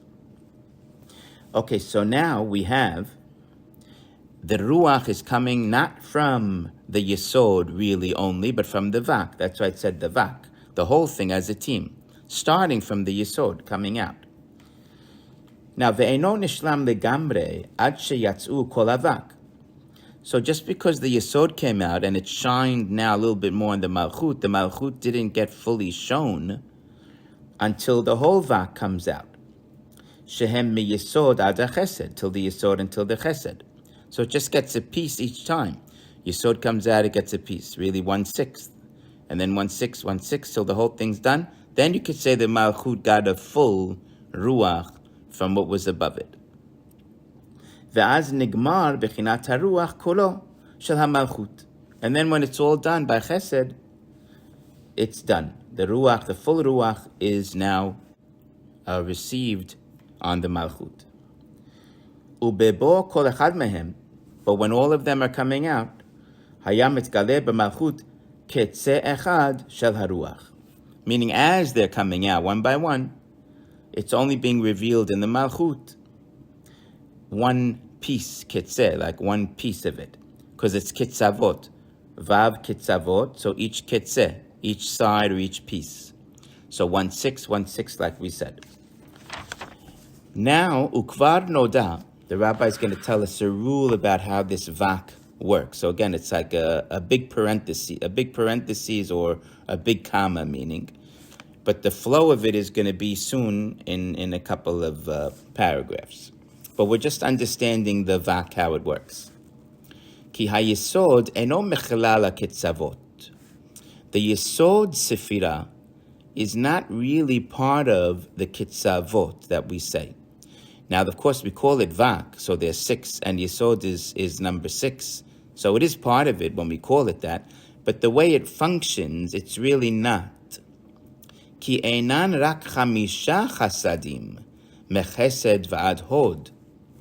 There's only 5 really, which is from chesed until hod. Now 5 what? It just threw a new word in here, chasadim. Chasadim is a term not that we use for chesed alone, but when you want to talk about, you can use chasadim and givurot. Sometimes when you want to talk about the whole right side of the tree, of the Etz Chaim, you call it the chasadim. The left side is the givurot. As a whole, sometimes you call it that. Now even sometimes you'll call the male part the chasadim and the female part the givurot, meaning there's many ways to look at it. So in this context, we're looking at the vak itself as being called the chasadim. And it's really, you could say there's chasadim of the male and the female is givurot. So these, they have an aspect of a chesed in them, besides the sefirah chesed. To get this a little clear, let's read from the Matok Midvash, where he explains a little bit here. He says, Ki einan rak chamisha chasadim, there's only 5 chasadim, peratiyim, specific ones, hanimshachim, which are being drawn from miyesod de'ima l'ze'er anpin. So the yesod part of ima, let's just say ima for now, has something that it's going to be giving over to the ze'er anpin. Umit pashtim mechesed v'ad hod, and then it's going to get only from chesed to hod is going to get that little ingredient that was coming from ima. Now this little ingredient that we call the chesed, the chasadim of all those 5 sefirot of chesed, givurat, tiferet, netzach, hod, it's like a little ingredient that it has that it was getting from ima, which is going to help now to build up those sefirot. So it's something it has. The chesed has a little chesed in it. The givurah has this thing called a little chesed in it, and so on. So don't confuse the sefirah again, chesed, with these. Now, just to give a bigger picture, when we say the whole sefirot is like a plumbing system, really keter is like the reservoir. Let's look at water. Even though light and water, a reservoir has all the water there. And it goes down into chokhmah and bina, which become the reservoir next, because it's like the water went into it. So it has these now ingredients to give over. So now coming from the bina, which is the ima, and the bottom of it, which is the yesod, like it said here, it's going to now give it to the vak. Now the vak is not going to turn into reservoirs themselves. They're just going to be the pipes that the water is now going to flow through and get their ingredient of chesed, like we said, to help build it all up. Now, the whole purpose is to flow into the malchut. But what happens is, all the 5 that have their little ingredient of chesed, they flow first into the yesod. The yesod is like a little vessel or a little type of a malchut for those 6. So it's like a funnel, they say, the yesod. So it gets everything in the yesod, and then the yesod now transfers it and gives it over to the malchut, which is the real vessel. So the Yesod is a vessel for the other five, because it all goes into it. And then the Yesod itself takes all of them and gives it to the Malchut. Or it could even give it one by one, we're going to see here. So just picture the whole plumbing system like that. So Yesod is different from the other five. It doesn't have its own piece of chesed. It gets the five and holds them. You see, that's the point of it. And then it gives it to the Malchut. So let's read more here. Wherever we ended off, let's see if we can figure out. Ukvar noda, let's go again. Ki ha-yesod eno mechlal kitzavot. It's not part of those kitzavot. Rak enan rak hamisha chasadim mechesed vad hod. There's only 5 chasadim which are in the sefirot of chesed to hod. Ach ha-yesod, it's only that the yesod eno lokeach chesed echad pirati le'atzmo. The yesod doesn't take a piece of a chesed private one onto itself, meaning it doesn't have its own. Rak shenichlalim kol hachamisha kitzavot bo. It's just that collectively it takes all the 5 in it. So like the funnel, like we said. V'nimtza, so it turns out, ki bechinat kilalut vak shel haruach. This idea of the overallness, the kilalut, of the vak, of the ruach, zehu ma shenitgala b'malchut. This is what was revealed in the malchut. Kasher baha yesod, when the yesod came out, and its nefesh came out. Meaning it didn't get a little piece of something, because yesod doesn't hold a piece. It holds the idea of collectiveness. So that idea of collectiveness, it's something too. That's what it gave to the malchut when it came out. Now, before we said again, how can it give ruach over? So I don't know if we said exactly the answer when we were making showing the 5 levels and the parallel. So Ze'er Anpin is the level of ruach, because we said nefesh, ruach, neshama. Level 2 is ruach, and that's Ze'er Anpin. So Ze'er Anpin is all about ruach. So it has ruach to give. That's why it gives it out. Now it says, it only gave that generality to Malchut, aval betzet hahod or hanetzach. But when the hod and the netzach's nefesh are going to come out, then it's going to give a real ingredient. V'chayotze b'shar ha'chamisha, and the rest of the 5. Az hayu mitgalim bechinat hakitzavot mamash shel haruach b'malchut. Then the real mamash part of the kitzavot, and that little ingredient of the chesed part, is what's going to be revealed in the malchut. The ruach, that ruach of the malchut, because it's that level of ruach, and it's going to get each one as it's going. So before it was 1/6, it's true, but once the 1/6 got only a different type of a thing, now we're going to say 1/5, 1/5, 1/5 for the other 5, because those fifths are different than that first 6th. Anyway, it's not that complicated once you understand it in your head. Now, vehine kol zehu mashenogea el bechinat hamalchut. This is all about what's coming into the malchut. Now, omnam, however, mashenogea el hashisha kitzavot. The way something gets into the 6 kitzavot, hu be'ofen acher. That's in another way, meaning it's another way of describing the physics of it, which we're going to see now. Ki betzet hayesod, az nigle bo b'chinat kilalut ha-5 kitzavot shel ze'er anpin b'chinat nefesh levad. So again, when the yesod comes out, so it's only being revealed, that idea of the collectiveness again. That's a real thing about itself. And that's what's coming out as a nefesh, meaning that's what yesod has. It has the kilalut part. So the nefesh of that is coming out in yesod. Forget that it's giving to malchut. That's what we said. We're leaving the idea of malchut. We're going to explain now something about the vak for a moment. Uchsheba hahod, and when the hod comes out, and of course all the others, az nigle ketze echad shel nefesh diz'er anpin. Then it's going to be revealed one actual piece of the nefesh in the ze'er anpin. Just showing it's happening one by one, piece by piece. V'chen ad shenishtlemu kol havak, until you finish all the vak from coming out. Now we say in Vayvarech David, Lecha Hashem hagidula v'hagivura v'teferet v'netzach v'yehod ki chol b'shamayim b'aretz, and then we say Lecha Hashem hamamlacha. First of all, we separate the mamlacha, which is malchut, because it's separate from really the others. So there's another Lecha Hashem, because the others were all in one. And it's called a kol. Yesod is called kol, all. Now kol, if you add it up, Lamed is 30 and Kaf is 20. You have 50. Because it gets all the 50 of the others that's on top, of the vak, meaning those 5, like we're saying here.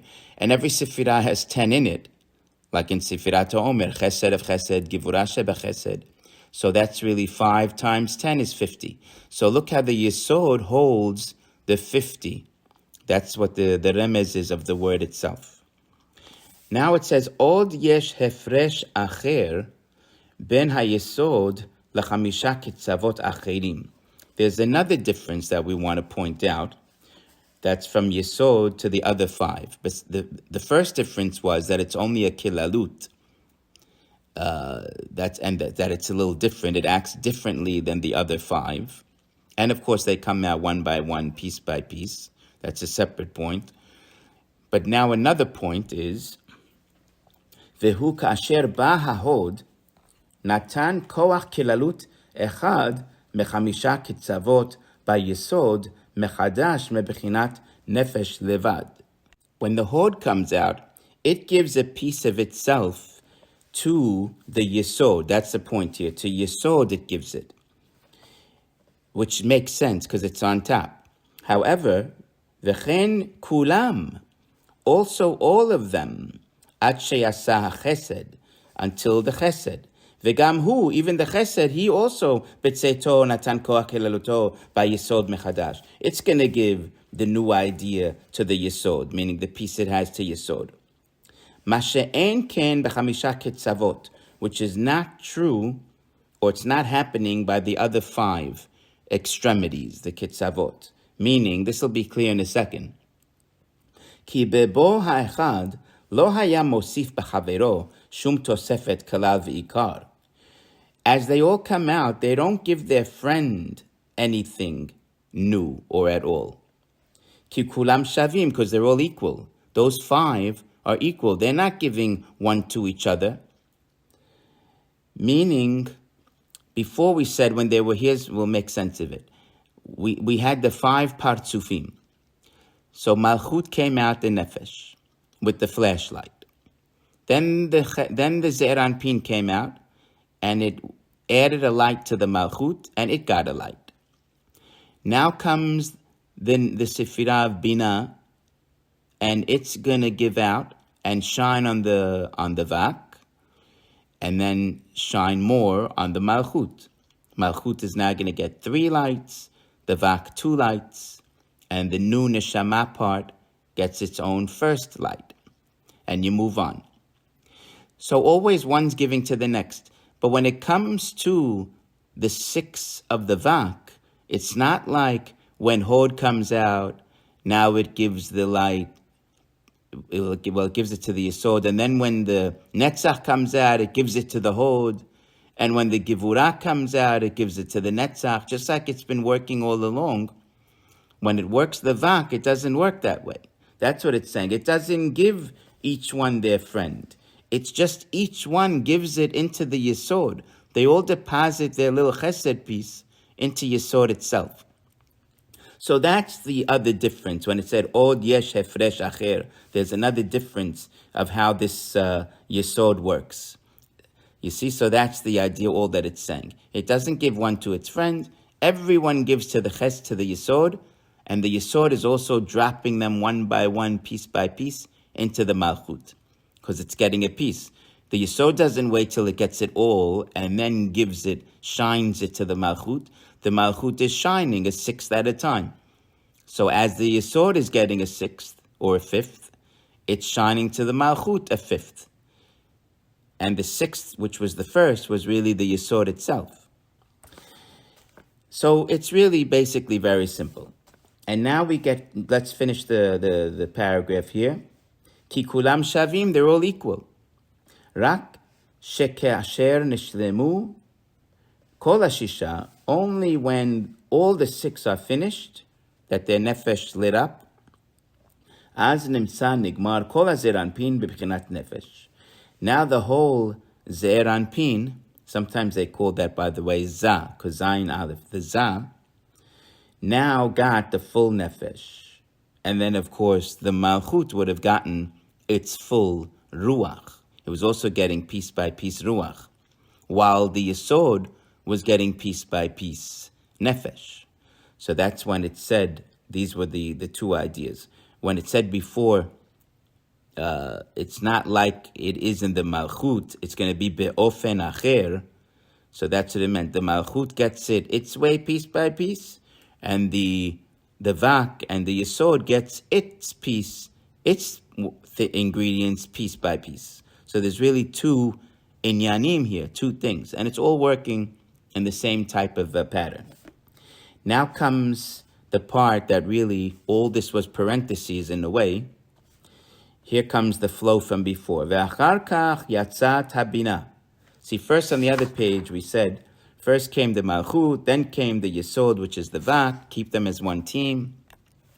Now comes out the bina, bibchinat nefesh, again everything's bringing out a nefesh. Levad ve'atzma, going to bring for itself. And now let's see the chain reaction.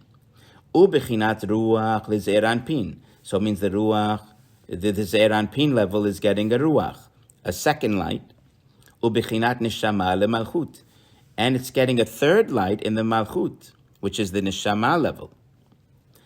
And again, how can bina give neshama out? Because it is the level of neshama, and the same with the next 2.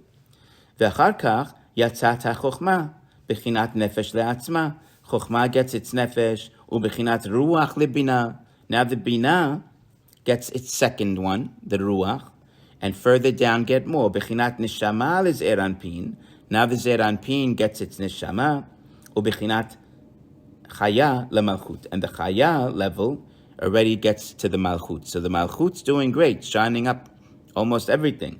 One more shot here, it's going to have everything there.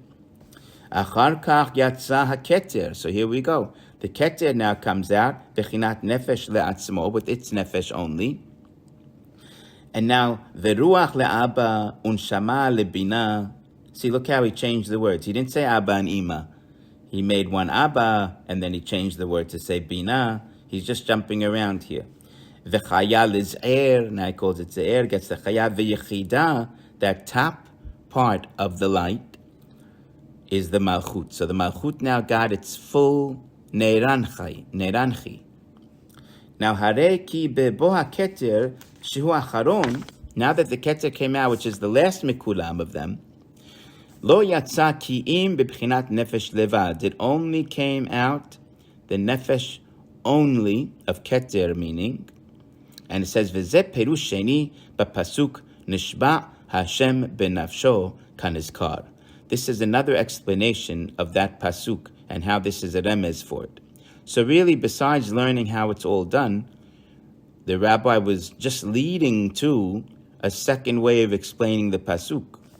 So the first way was Yud-Ke Vav-Ke, which represents the Nikudim level, which we didn't learn yet, is making a swear to the Akudim level, which the whole level is called the mouth. The whole Akudim is called the Peh, because you had the ears, the nose, and then the whole thing is the mouth, is Akudim. That was one way. Now this way is saying that again, the Nikudim level is making the swear to the Keter part of the Akudim, not the whole thing. Because the Keter part also is called Nefesh, because only the Nefesh came out. So it's just, did it swear to the whole Akudim or to the Keter part of the Akudim? And either way works. So that's what it means, Nishba Hashem b'nafsho, that God or the Atzilut level is making a swear to the level on top of it with these 2 explanations. Al derech hanizkar le'er, like the approach we had before. Va'afilu b'china zo shel nefesh haketer, and even this idea of the nefesh part of the keter, which just came out at the end here, lo nish'ara ba'olam ha'akudim kanizkar la'el. It doesn't stay in this world of akudim, like we mentioned before. Ki chazra, it goes back. Lehit'alot, to go up.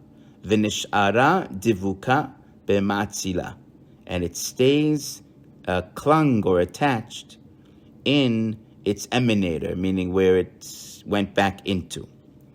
So the keter is going to go back, as do all of them, because we said they're all going back to get the pieces of neshama that they need back, of the light. So keter will go back too, but keter stays there. That's going to be a point. Everything else is going to start rolling back down. First they're going to go up, and then they're going to come back down. And keter will not. It will stay up there. Now, what's with Malchut? Malchut got everything already. It doesn't need to go running up to bring the rest out. So that's true. That's a point to note. And we're going to see this is going to be talked about. So if you thought that, you were correct. Now, just a few points to clarify things. Sometimes when you see charts on this, you see first the Malchut came out, then they show the Yesod came out. It's like a separate thing. But it's really all one line of something coming out, because all the Sefirot is like one set. So it's almost like when you see a magician and he has a paper in his mouth and he's taking it out and it comes out more. You know how you see tricks like that. So it's like one thing coming out of the mouth, just more, then more, then more. And each slot, when you hit each of the 5 slots of Partsufim, each one brings its own flashlight.